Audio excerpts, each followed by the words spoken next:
Assalamualaikum warahmatullahi wabarakatuh.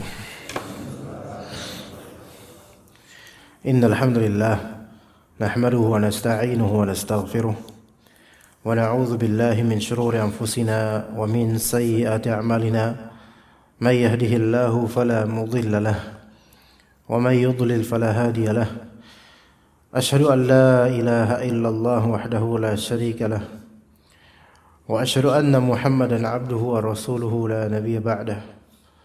قال الله تعالى: يا أيها الذين آمنوا اتقوا الله حق تقاته ولا تموتن إلا وأنتم مسلمون.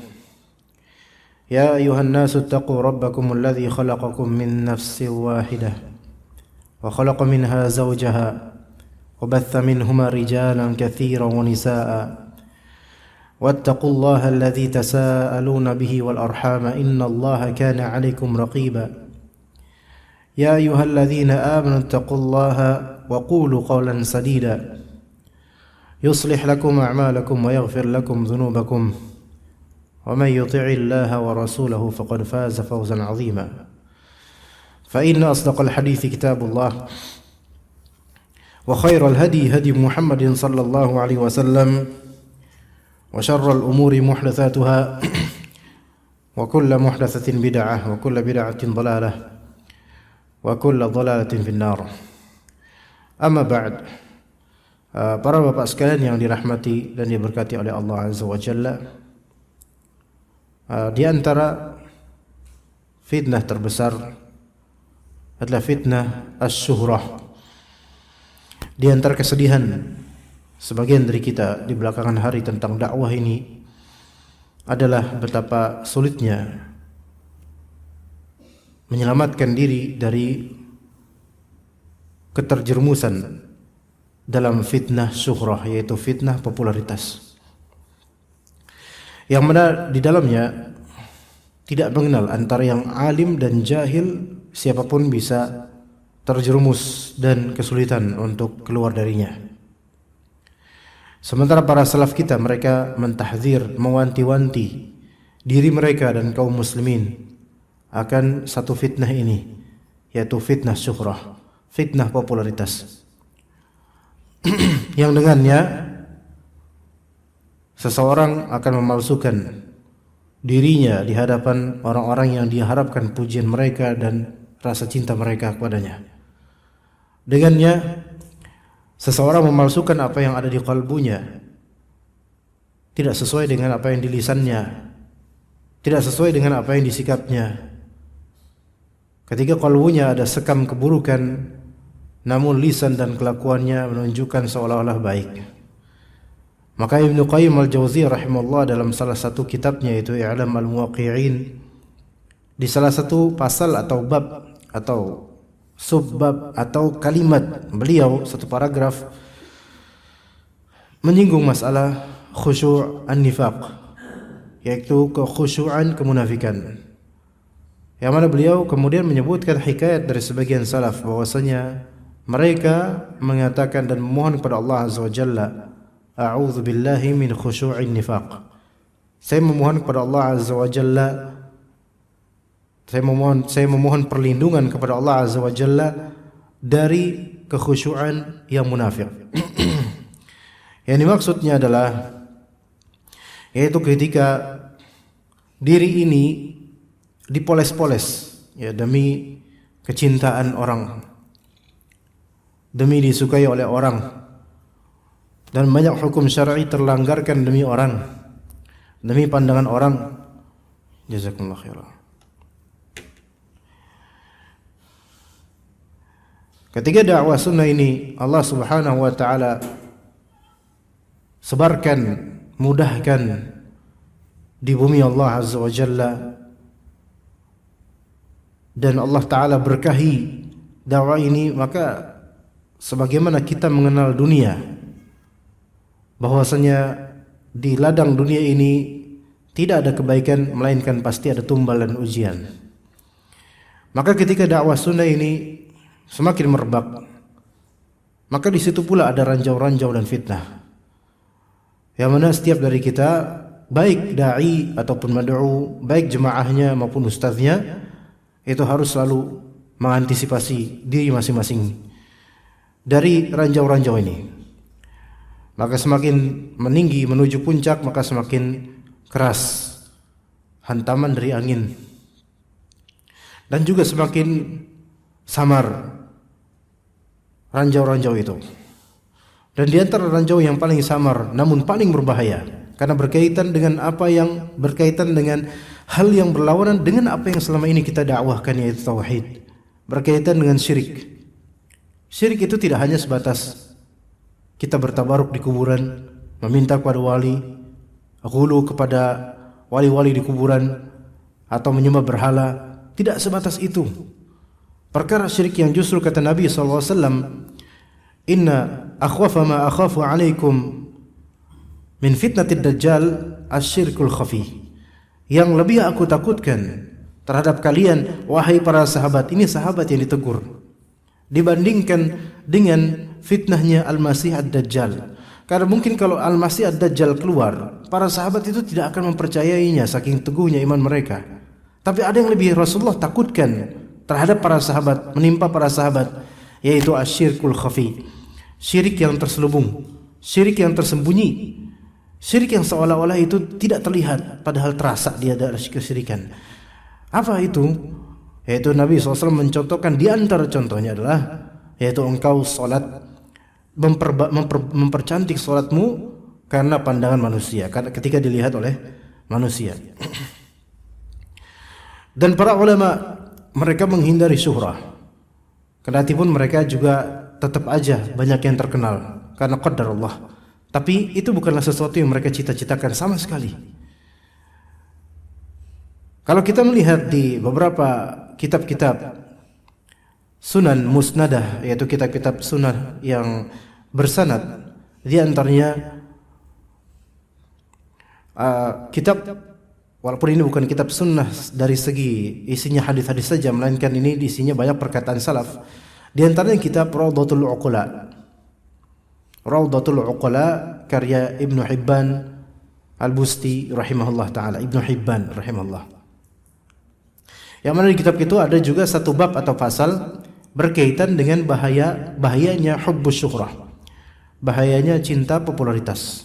Disebutkan di dalamnya athar-athar, riwayat-riwayat salaf, bagaimana mereka berusaha menjauhi popularitas dan khawatir popularitas tersebut akan membuat mereka tidak ikhlas, berbuat syirik, riya, dan seterusnya.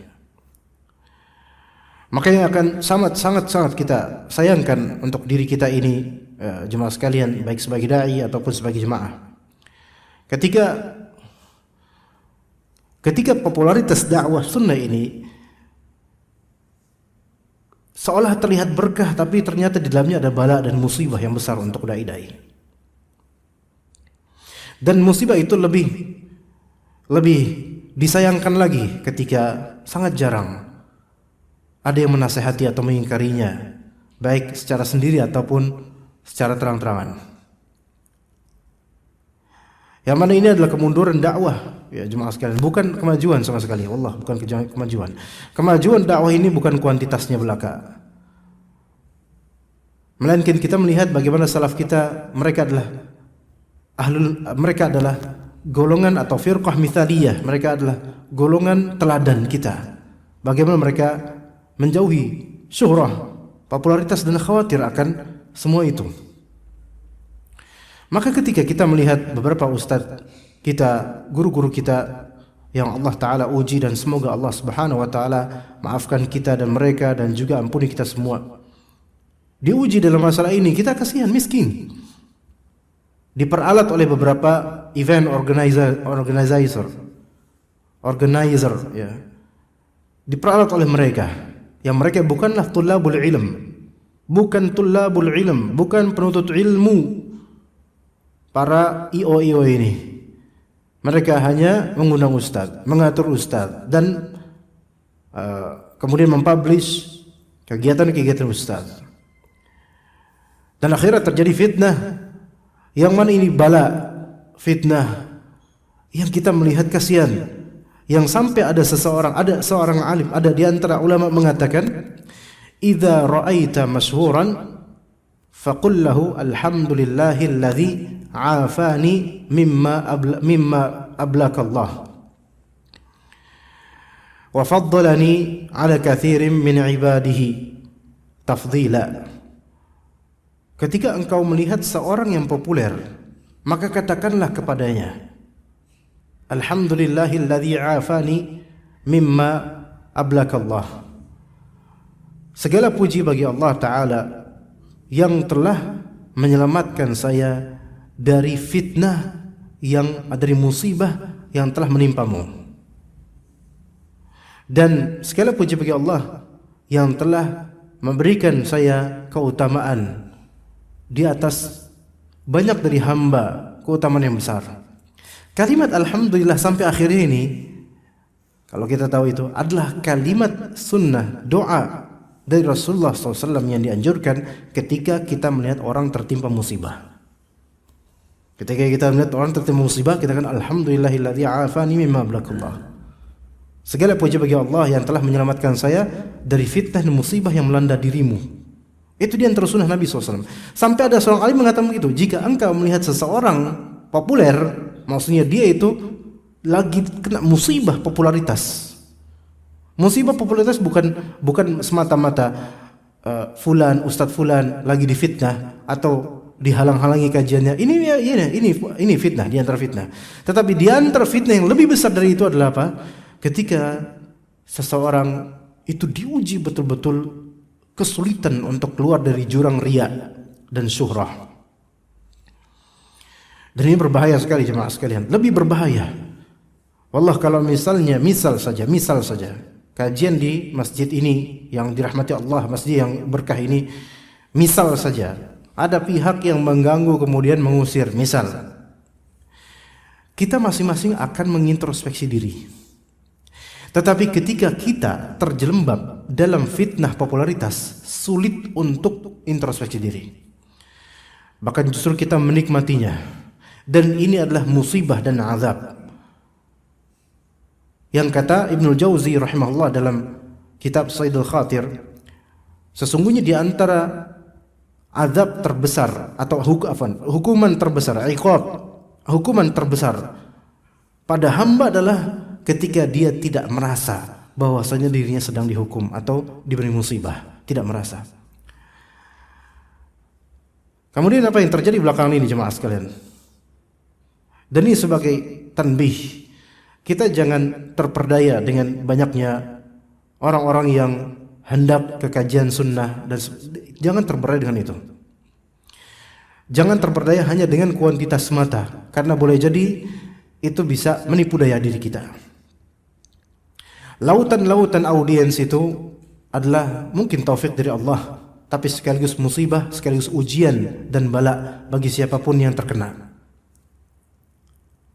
Apalagi kalau misalnya sampai diacarakan, kemudian ada selfie bareng, kemudian akhwat dan ummahat berkumpul, bercampur, ikhtilat dengan pria-pria ikhwan. Ini musibah besar. Yang kemudian mereka semua, hampir semua tangan mereka memegang handphone, memvideokan ustaz.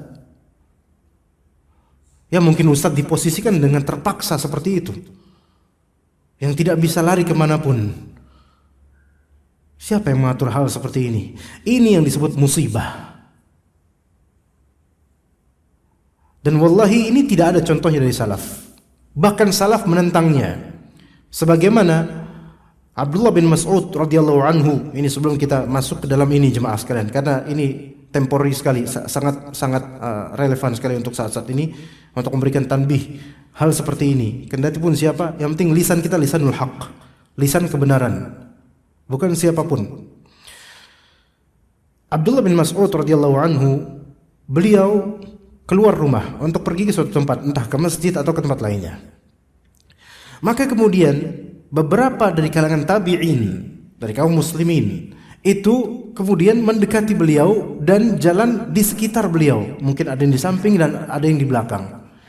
Maka kemudian Abdullah bin Mas'ud mulai kepada mereka. Kata Abdullah bin Mas'ud, alakum bi hajah? Apakah kalian punya hajat terhadap saya? Apa kebutuhan kalian? Kalian ada sesuatu sama saya? Maka kata orang-orang tersebut, la, Afwan wahai Ibnu Mas'ud, kami tidak ada kepentingan apapun, kami cuma pengen ikut sama engkau. Dan Abdullah bin Mas'ud ini ulamanya sahabat. Beliau orang populer, apalagi setelah Rasulullah wafat, beliau ya termasuk fuqaha, faqih di antara fuqaha, ahli fikihnya sahabat, dan termasuk ahlul fatwa, yaitu orang-orang merujuk fatwa pada beliau. Artinya beliau terkenal, populer. Maka ketika beliau melihat orang-orang ini nggak ada hajat, nggak ada pertanyaan, nggak ada soal, nggak ada istifsar, nggak ada minta fatwa atau apa, nggak ada apa-apa, cuma pengen ikut dengan orang yang dianggap besar atau orang yang mereka puji gitu, orang-orang mereka puja. Maka apa kata Mas'ud? Irji'u, pulang kalian semua. Fa innaha dhallatun littabi'in wa fitnatun lil matbu'. Fa innaha dhallatun littabi' wa fitnatun lil matbu'. Pulang kalian semua, pergi kalian semua. Hal-hal seperti ini adalah keterhinaan bagi orang yang pengikut, follower, hina mereka itu dengan hal seperti ini. Dan sebagai fitnah, ujian besar buat orang yang di follow, yaitu tokoh. Ini sikap salaf kita jemaah. Kalau kita memang salafiyun, ahlus sunnah, begini sikap kita, bukan malah justru mengundang, mengumbar. Begitu pula dengan sahabat Ubay bin Ka'ab radhiyallahu anhu.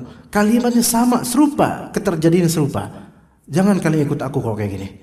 Ini fitnah buat saya. Karena ini menguji hati, sehingga kita akan memoles mimik raut wajah. Demi apa? Demi orang-orang ini.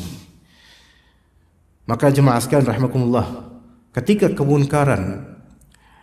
suatu kemunkaran itu secara belatan, secara zahir diterang-terangkan, disebar-sebarkan, maka pengingkaran terhadap kemungkaran ini juga kita terangkan. Maka tidak ada kemudian di antara jemaah mungkin bilang, kenapa Ustadz nggak ngomong sama Ustadz yang terkait, dan enggak. Karena ini dipopulerkan, dibanggakan, dan seolah tidak bersalah. Maka kita katakan di antara jemaah kepada jemaah sekalian, ini yang hak. Inilah sikap salaf, tidak sesuai dengan apa yang terjadi belakangan ini jemaah sekalian. Bukankah kita ini sedang banyak difitnah dan diuji oleh Allah Azza wa Jalla dengan berbagai ujian? Maka jangan sampai kemudian kita terjerumus dalam masalah-masalah seperti ini. Maka kita katakan kepada semuanya, jemaah sekalian rahimakumullah, kita ini penuntut ilmu saja, mencari ilmu untuk amal, bukan untuk mengkoleksi video ustadz atau sebatas foto-foto ustadz. Allah tidak. Pun ini kamera ini tujuan maslahat supaya didengar dan juga supaya dipelajari ilmu ini. Bukan sebatas untuk wajah ustadz. Seandainya memang tanpa wajah lebih bermaslahat, mungkin kita nggak usah pakai kamera, hanya audio saja. Maka jemaah sekalian, fitnah seperti ini yang memundurkan dakwah, yang nanti hukumannya dari Allah Azza wa Jalla. Karena dakwah yang tidak dengan keikhlasan betul-betul itu tidak resep, kemudian tidak membuat orang-orang itu betul-betul ke manhaj salaf. Maka usikum wa nafsi bitaqwallah. Maka saya wasiatkan diri saya dan juga jemaah dan siapapun yang mendengar muqaddimah ini, takwa kepada Allah Azza wa Jalla. Fattaqullaha mastata'tum, bertakwalah sesuai kemampuan kita semua. Semoga Allah Subhanahu wa taala memberikan diri anak pribadi yang fakir akan rahmat Allah dan ampunannya, dan juga jemaah sekalian taufik, hidayah, maghfirah, pintu taubat dan kebaikan dari Allah Azza wa Jalla. Dan semoga Allah taala rahmati asatidzah kita dan memberi maaf pada yang bersalah dan memberi hidayah pada siapapun yang belum dapat hidayah dari kaum muslimin.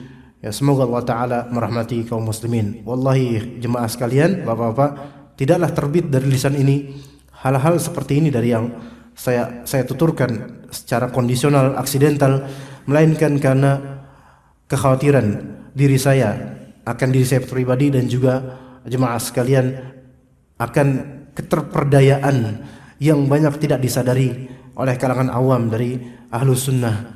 Karena hal-hal seperti ini perlu dilihat dari basirah dan ilmu, bukan semata-mata dilihat dari kuantiti audiens. Wallahi jemaah sekalian, ketika terpampang foto kemudian audiens begitu banyak sampai ribuan orang, ada rasa syukur di hati ini. Tetapi kekhawatiran kita lebih besar daripada rasa syukur kita. Di mana kekhawatirannya? Kekhawatiran bahwasanya Rasulullah SAW ketika idza jaa nasrullahi wal fath wa ra'aitan nasa yadkhuluna fi dinillahi afwaja. Orang-orang sudah mulai berbondong-bondong masuk Islam setelah Fathu Makkah. Apa yang terjadi setelahnya jemaah? Enggak lama kemudian, 2 tahun 3 tahun kemudian Rasulullah wafat. Kemudian mulai ada ahlur riddah, orang-orang yang murtad dari Islam. Fitnah menyebar di mana-mana. Jadi jangan kira bahwa saya dengan kuantiti ini kemudian enggak ada fitnah begitu saja. Lebih besar ujiannya jemaah sekalian. Maka kita harus waspada dalam masalah ini. Ya, semoga Allah Ta'ala berikan taufik dan keberkahan pada ilmu dan amal kita dan juga dakwah para asatidzah rahimahumullah wa hafizahumullah. Taib, kita masuk ke dalam masalah tabarruk. Masih kita membahas masalah tabarruk bil kubur, yaitu ngalap berkah di kuburan. Di pertemuan lampau telah kita bahas hal-hal tersebut, tetapi ada beberapa tambahan dari Syekh Masyhur bin Hasan Al-Salman hafizallah tentang hal-hal ini, atau kita sedikit ulang beberapa poin besarnya. Ada beberapa gambaran yang serupa dengan gambaran yang diharamkan dalam masalah tabaruk dengan kuburan. Di antaranya al-inhina lil qabr inda taslim. Ketika kita masuk ke pemakaman, di antara kebatilan yang ada pada beberapa orang yang saya belum pernah lihat di Indonesia, tapi mungkin ada, mungkin di Arab juga ada buktinya, beliau menyebutkannya, dan ini disebutkan juga oleh beberapa ulama di antara Syekh Al-Albani rahimahullah, yaitu ngeblungkuk untuk kuburan ketika salam, assalamualaikum ya ahlad diyar, sambil ruku atau ngeblungkuk gitu. Itu tidak ada tuntunannya. Tidak ada tuntunannya. Cukup katakan assalamualaikum ya ahli diyar. Kalau memang tidak hafal lengkapnya, cukup sampai situ, tidak masalah. Ya, itu di antaranya. Pertama. Yang kedua, at-tamassuhu bi judranil qabr. Yaitu ngusap-ngusap tembok kuburan. Itu jika kuburannya ada tembok. Ya. Ngusap-ngusap di sini bukan dalam rangka membersihkan kotoran ya, tapi dalam rangka mengagungkannya atau sayang padanya. Maka ini termasuk gulu. Ini haram. Haramnya di hulunya dan juga tidak ada tuntunannya. Adapun kalau misalnya maksudnya adalah membersihkan, kalau ada debu, ada tulisan, ada coretan, maka itu tidak masalah. Tapi pada asalnya haram kuburan itu ada temboknya. Itu masalahnya. Ya. Kemudian yang ketiga, taqbilul a'tab wal udrihah. Ya. Termasuk di antara kemunkaran yang haram, mencium kuburan, entah nisannya, ya marmernya, bahkan tanahnya. Hal tersebut tidak ada tuntunannya. Walaupun alasannya mencium bunga yang ditaburkan di kuburan, menabur bunga di kuburan pun tidak ada asalnya dalam Islam.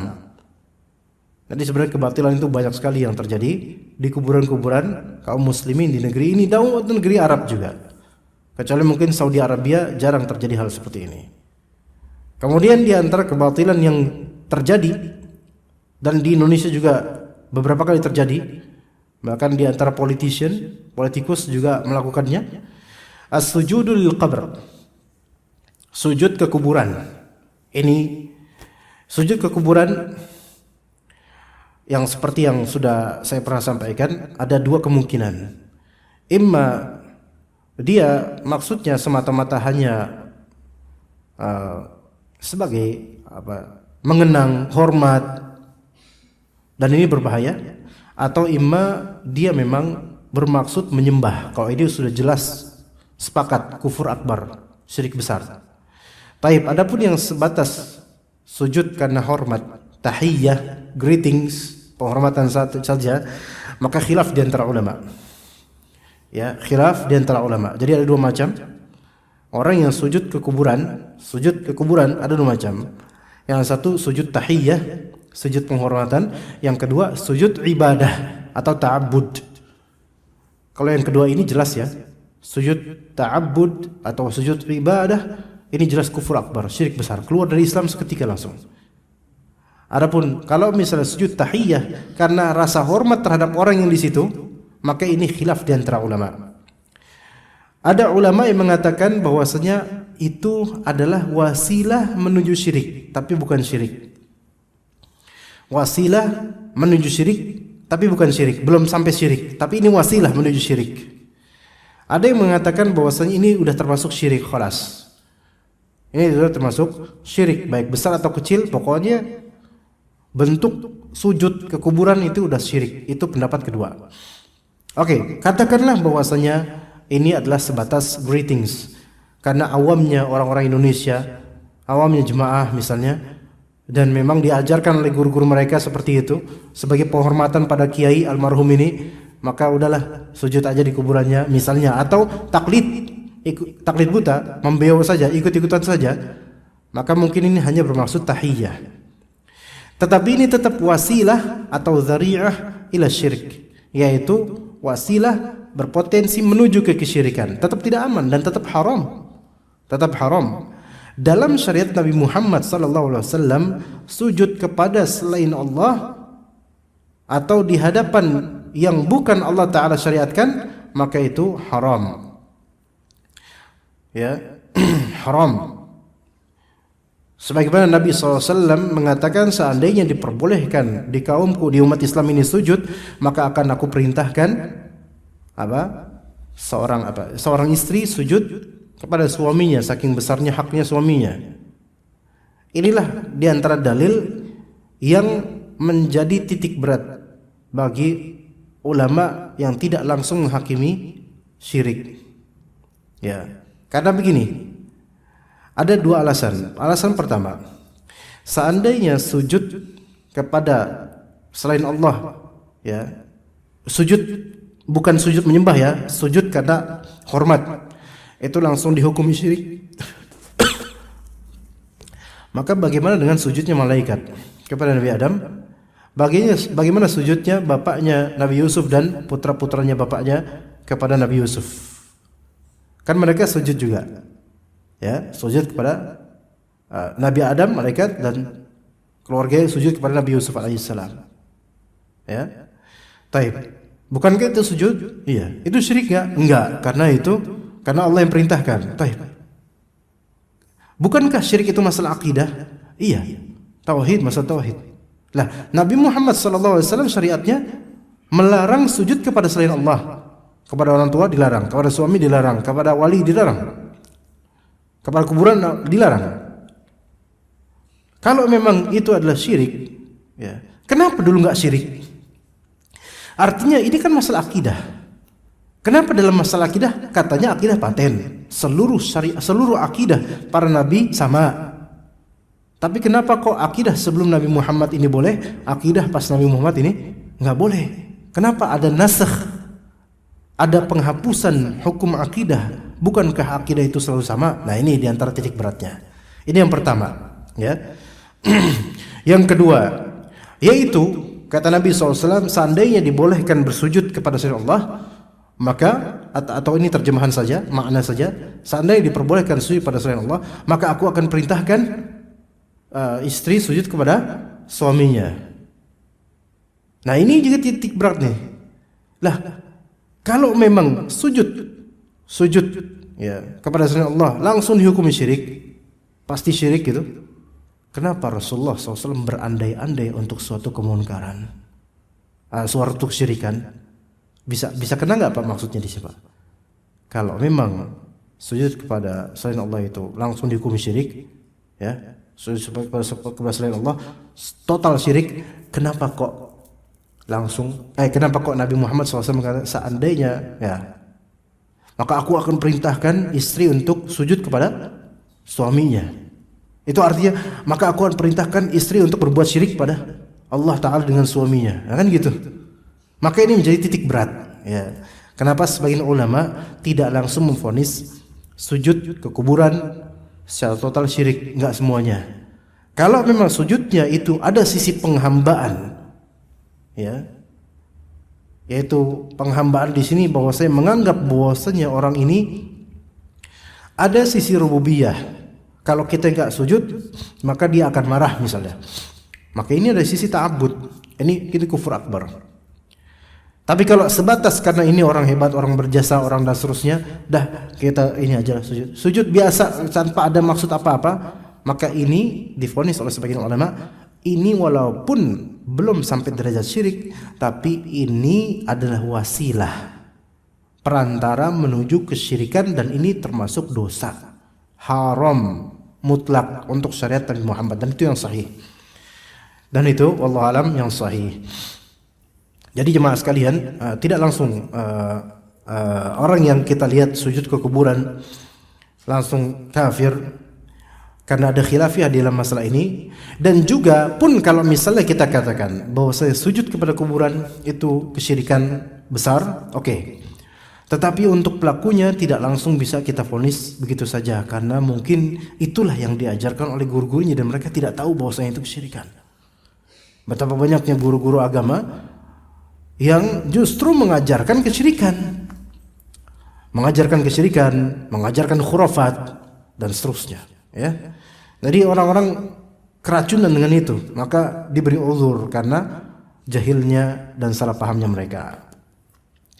Kemudian di antara bentuknya adalah akhdhu syai'in min atrubati al-qubur atau turbatil qubur wal adrihah.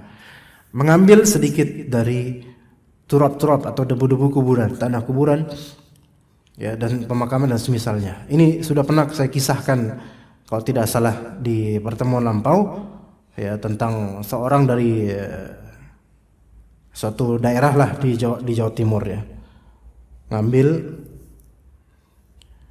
bahkan bukan tanah, ngambil air di danau perairan daerah Panjalu, Ciamis, yang kemudian dibawa itu, dan dia cuma ngambil air doang.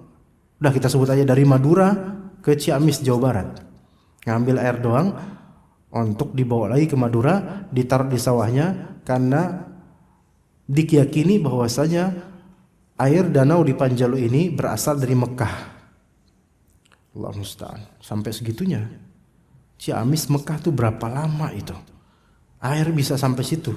Dan berkah, ya, karena di situ di danau nanti ada pulau, itu naik lagi akan ada kuburan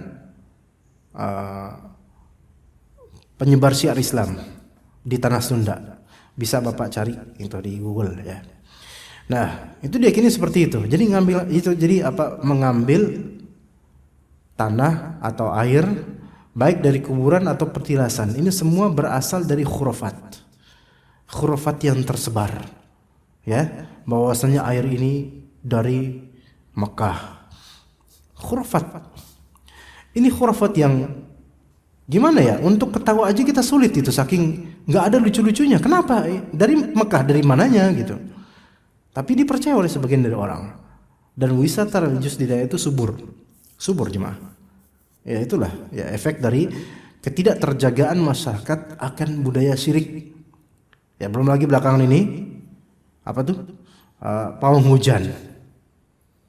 Memang sih itu berawal dari itu semua bukan terjadi begitu saja. Setelah takdir Allah, itu semua pasti bapak-bapak tahulah bahwasanya itu semua urusan bisnis sebenarnya, ya kan?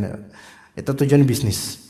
Tapi kita lihat bagaimana maruknya orang-orang yang mereka pakar ekonomi, pakar bisnis, pakar marketing dan seterusnya demi mencitrakan Indonesia dan kebudayaannya supaya dilirik oleh orang-orang sedunia, sampai kita harus menelanjangi diri kita ditertawakan oleh orang-orang barat.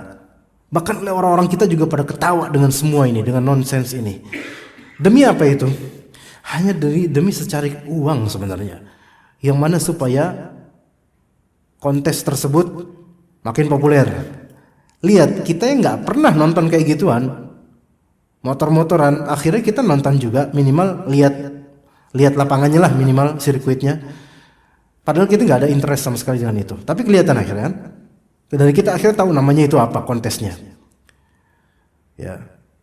Kemudian orang-orang di sedunia juga mereka akhirnya melihat ke kontes ini, yang mereka nggak ada interest sama sekali pada kontes ini. Kemudian mereka juga melihat negeri ini jadinya. Oh, Indonesia. Yang tadinya lebih dikenal Bali, Indonesia sekarang ya. Lihat bagaimana dunia dan kemarukan akannya itu membuat tanpa filter orang itu berbuat. Walaupun ini ditertawakan nggak apa-apa telanjang. Makanya ada sebagian dari orang Arab mengatakan khalif tu'raf. Khalif tu'raf. Khalif itu artinya nyelenehlah, maka kamu akan terkenal. Gitu. Sekiranya ada seorang lah di antara warga lah, tiba-tiba mohon maaf jalan telanjang sampai pos satpam, pasti terkenal besoknya. Jadi bahan cerita emak-emak, yakin saya. Begitulah kaidahnya, khalif tu'raf. Ngawurlah, terkenal kamu. Kadang-kadang di sekolahan, ini azan mana Pak? Kok seperti nyata sekali azannya ini? Oh, belum. Sampai mana Pak? Jadi kadang-kadang di sekolahan anak-anak yang pintar dan berprestasi itu kalah pamor dibandingkan anak yang bengal. Begitulah khalif tu'raf. Ya. Nah, mukhalafah dalam masalah syirik seperti ini sampai orang-orang barat yang syirik mereka itu memuja dunia itu sampai menertawakan kita ini. Nauzubillah min dzalik. Ya, memalukan, tapi begitulah. Demi dunia seseorang rela telanjang. Kemudian di antara kemunkaran tabarruk ya, yaitu taqdisu ma haula qabril wali min syajarin wa hajar. Yaitu mengkultuskan inventaris atau benda-benda di sekitar kuburan wali, baik itu berupa pohon ataupun berupa batu. Dan kemudian nanti akan awalnya itu dia awali dari cerita-cerita. Baik ini batu petilasan dulu tempat duduknya ya, atau pohon ini dulu tempat dia bernaung, petilasan. Maka mulai ditakdiskan. Dan wa'tiqadu anna man qata'a syai'an min dzalika yusabu bi'adza. Dan ada meyakini bahwasanya siapa yang memotong ranting atau pohon ini maka yusabu bi'adza, dia akan terkena penyakit atau bahasa Sundanya bakal pamali, kualat. Nah, ini semua adalah khurafat. Dan ini bisa bertebaran di mana-mana. Demi Allah jemaah sekalian, kita nendang sajen, tapi jangan ada kamera ya. Ketahuan nanti sama orangnya. Nggak ada orang-orang nendang sajen atau memotong pohon-pohon yang dikeramatkan, demi Allah tidak akan memberikan kita madarat. Wallahi tidak akan. Karena hanya Allah yang bisa memberi manfaat dan madarat. Dan sebagaimana pernah Anda ceritakan juga, setelah Anda telah membuktikan hal tersebut tanpa diketahui, tanpa ada kamera, nggak ada zaman dulu. Ya, tendang sajen dan semisalnya nggak bakal madarat. Kecuali kalau misalnya dikamerain, disebarin, nah itu madaratnya itu adalah ya secara logika orang-orang bakal terpicu kemarahannya, itu jelas, itu logis. Tetapi nggak bakal ada jin yang memberi madarat, nggak ada. Jinnya ada, tapi memberi madaratnya insya Allah tidak. Kecuali ke bagian ria, ya itu justru akan diganggu ya. Taib. Kemudian di antara kesalahan dalam dan termasuk ghulu dalam masalah kubur adalah tasmiyatu man yazurul qabra hajan, memberi gelar atau laqab atau julukan orang yang ziarah kubur sebagai haji. Ya. Maka Syekhul Islam Ibnu Taimiyah ini cukup marah dengan kenyataan ini, dengan perbuatan orang ini. Hendaknya orang-orang yang biasa melakukan hal itu, yaitu menyebut orang yang suka ziarah kubur sebagai panggilan Pak Haji, maka hendaklah diberi ta'zir atau hukuman. Ya. Karena enggak ada keutamaan haji dalam ziarah kubur. Walaupun ternyata kenyataannya di beberapa kuburan keramat itu sengaja kuburannya diberikan kiswah untuk bertasyabbuh atau menyerupai Ka'bah. Dan terjadi memang pengunjung beberapa visitor itu tawaf, dan itu wallahi terjadi tawaf. Ada yang tawaf, ada yang sujud, itu terjadi wallah. Dan itu semua haram. Karena itu semua kebid'ahan, bahkan wasilah menuju kesyirikan. Menurut saya, bekas kameramen saya yang lampau udah sekarang sudah alhamdulillah sudah mengajar tahfidz di kampungnya alhamdulillah. Suatu waktu lewat di daerah, saya bilang daerah ini perbatasan Jakarta Timur, Jakarta Selatan, yang mungkin Bapak sebagian tahu. Daerah yang di situ ada masjid masyhur, kalau tabligh akbar salah satu ustadznya itu luber, tapi masjid tersebut kayunya lapuk-lapuk, donasi besar, hasil nihil.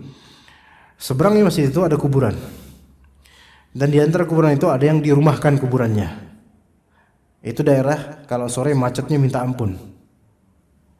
Ya. Di seberangnya itu ada pusat grosir, ya antum tahulah ya. Nah, kemudian murid saya ini lagi naik angkot, Pak. Wah, ini di stop nih. Jadi kayaknya nggak boleh dikasih tahu nih kayaknya. Ya, kita azan dulu insyaallah taala. Setelah azan kita lanjut sedikit insyaallah. Baik, bismillah. Kita lanjutkan. Jadi ketika angkotnya berhenti, pas banget itu berhenti di gerbang, dan tampak rumah kuburan itu, ya terbuka pintunya, dan tampak beberapa santri itu sedang sujud di hadapan kuburan itu. Oke, kita kalau kita tanya, mereka belajar Islam nggak? Belajar Islam. Mungkin mereka murid dari sebagian kiai. Apakah tegak hujah atas mereka? Belum tentu. Belum tentu. Maksudnya belum tentu mereka tuh paham kok itu syirik, belum tentu.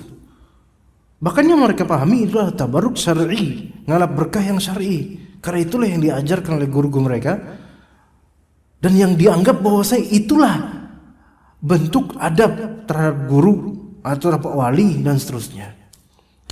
Inilah yang selama ini sering kita gaungkan, sering kita usahakan banyak kaum muslimin terobati dari penyakit-penyakit seperti ini.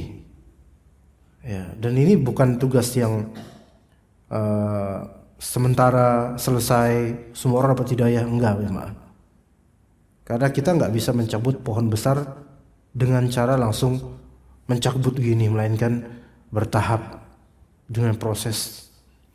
Maka butuh kesabaran yang panjang untuk hal seperti ini. Jadi sampai ada yang menganggap bahwasanya yang rajin berziarah kubur itu Pak Haji. Ya, sebenarnya sebutan Pak Haji ini sebutan yang sangat bebas, liberal, dan terlalu liberal. Ya, ketika saya kemarin ke Tanah Abang untuk kulakan, ya ke teman saya orang biasa ya, pedagang biasa. Kemudian beliau kemudian, ayo Pak Haji, mau yang mana Pak Haji? Ya, kemudian saya ini ke orang yang dia sebut Pak Haji. Lihat orang Pak Haji. Jangankan haji Pak, kelihatan sholat aja kayak nggak sholat nih orang, jangan-jangan nih. Saking nggak ada wajah-wajah yang pernah terbasuh air wudhu, nggak ada kelihatan dari pakaiannya, kumuh, kucel dan seterusnya Pak Haji. Oke, ada yang lebih parah dari itu. Rambut kriwul, jangankan sampoan diurus aja nggak sama sekali. Kemudian nggak pakai baju, udelnya kemana-mana, pakai celana pendek, ngerokok, kemudian sholat pun enggak. Wali. Maka nggak heran kalau yang tawaf di kuburan disebut Pak Haji atau Pak Umroh, yang ini aja disebut wali, ya lebih-lebih yang lebih kelihatan saleh. Inilah jemaah sekalian, kesyirikan itu membuat pelakunya atau pendakunya atau orang yang membiasakan diri dengan kesyirikan akan mulai cacat logikanya.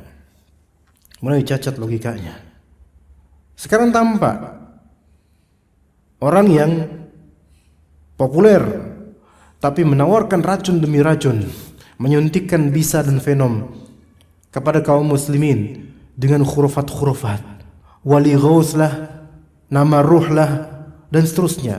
Banyak gak followernya? Banyak. Kenapa mereka terperdaya? Padahal ini jelas-jelas penipuan. Kenapa terperdaya? Karena tidak ada filtering dan tidak punya manhaj, tidak punya benteng akidah dalam masalah ini. Makanya cepat sekali tersambar untuk masalah ini. Gampang keikut, sampai ada yang ketipu juta-jutaan. Maka sesungguhnya menjaga tauhid ini tugas Rasulullah SAW dan tugas seluruh dai dan tugas seluruh kaum muslimin. Sesungguhnya menjaga tauhid ini bukan semata-mata menjaga iman, dan itu udah tinggi menjaga iman, tetapi juga menjaga keberkahan hidup kita, menjaga logika kita agar tidak mudah tertipu, dan terutama menjaga diri kita dari api neraka. Karena dengan tauhid itu seseorang bisa lolos dari api neraka biiznillah taala. Taib, di antara hal yang juga termasuk bentuk tabarruk yang tidak syar'i, ziaratul qubur fil a'yad wa tanawulul halwa ma'a syurbil qahwah indaha, yaitu ziarah kubur di a'yad, di hari-hari Id, kemudian makan cemilan-cemilan permen dan semisalnya, atau semisal cemilan makanan sambil ma'a syurbil qahwah indaha, sambil minum kopi di dekat kuburan. Itu mungkin sebagian kita nih ada yang melakukannya di hari Id, ziarah kubur orang tua. Itu tradisi memang. Tapi mengkhususkan ziarah kubur baik ke orang tua atau wali atau siapapun, mengkhususkan ziarah kubur di hari Id, ini adalah suatu bid'ah yang tersisipkan di hari Id kaum muslimin. Tidak ada contohnya sama sekali dari Rasulullah, dari sahabat, gak ada sama sekali. Seandainya itu baik, tentulah para sahabat akan berbondong-bondong mengunjungi kuburan Rasulullah SAW setelah sholat Id. Karena jauh itu Rasulullah lebih mulia daripada siapapun di antara pengikutnya. Tapi nyatanya gak ada. Apakah kita lebih pintar dan lebih ingin soleh dibandingkan para sahabat? Gak ada contohnya. Maka di sini mengkhususkan ziarah kubur di waktu-waktu tertentu tidak ada contohnya. Di antara yang terjadi apa? Ziaratul kubur ba'da mudhi 40 yawman ala wafat atau 'inda mururi kulli sanah. Ziarah kubur mayit setelah lewat 40 hari setelah wafat. Itu banyak. Atau ketika lewat setahun, haulan istilahnya. Ya, itu tradisi. Di antaranya ziaratul kubur fi Rajab wa Sya'ban wa Ramadan. Bukan berarti ziarah kubur itu haram, bukan. Tetapi meritualkan setiap Rajab harus, setiap Sya'ban harus, terutama Jumat terakhir Sya'ban kemarin, atau Jumat depan kalau belum Ramadan, atau di bulan Ramadan dikhususkan. Atau ziarah kubur khusus hari Senin dan Kamis, ada yang kayak gitu. Atau ziarah kubur di malam nisfu Sya'ban, ada yang kayak gitu.